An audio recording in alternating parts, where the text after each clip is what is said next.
लगातार सड़कों पे हैं और ये बताना चाहते हैं इस देश के हुक्मरानों को कि आप जिस तरीके से और जिन नीतियों से आईन को खत्म कर रहे हो, जमहूरियत को खत्म कर रहे हो, इंसानियत को खत्म कर रहे हो, वो तुम्हारे मंसूबे कामयाब नहीं होंगे। गांधी की हत्या करने वाले लोग गांधी के नाम से चलने वाली इस कानून को खत्म किया है और उनको ये मुगालता है कि वो कुछ धर्म का चोला ओढ़ के देश की संसद पे और देश के कुछ इदारेदारों पे कब्जा कर लिए हैं और उनको ये मुगालता है कि वो देश पे कब्जा रखेंगे।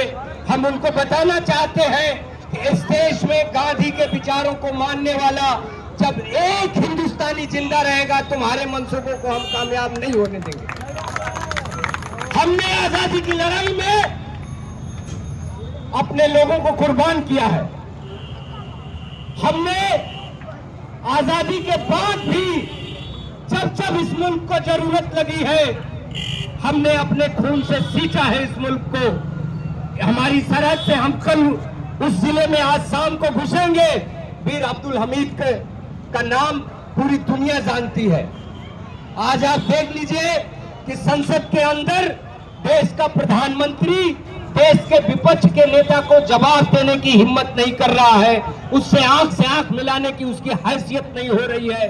तो ये बात आप समझिए कि ये फर्जी और गद्दार लोग हैं। इन्होंने अंग्रेजों की मुखबिरी की है, अंग्रेजों के साथ कदम से कदम मिलाया है।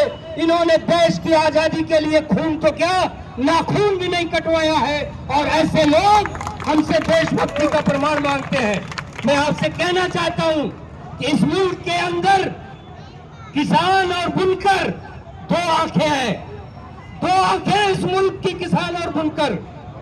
और आप समझ लीजिए कि आप अपने घर में 2 रोज बिना खाना खाए भी रह सकते हैं, लेकिन आप अपने घर के अंदर अपने आंगन में भी बिना कपड़े के नहीं जा सकते हैं। और इस सरकार की जो नीतियां हैं वो इस देश को नंगा करने की नीतियां हैं। अमेरिका के सामने घुटने टेक दिया है। जो आदमी कहता है 56 इंच का सीना है, वो आदमी अमेरिका के सामने नंगा हो चुका है, घुटने टेक चुका है, देश को अमेरिका के सामने गिरवी रख चुका है, इजराइल के सामने देश को बेच रहा है।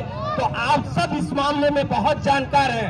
आखिरी बात कहना चाहता हूं कि ये सिर्फ नरेगा की लड़ाई नहीं है, ये इस देश के मुस्तकबिल की लड़ाई है।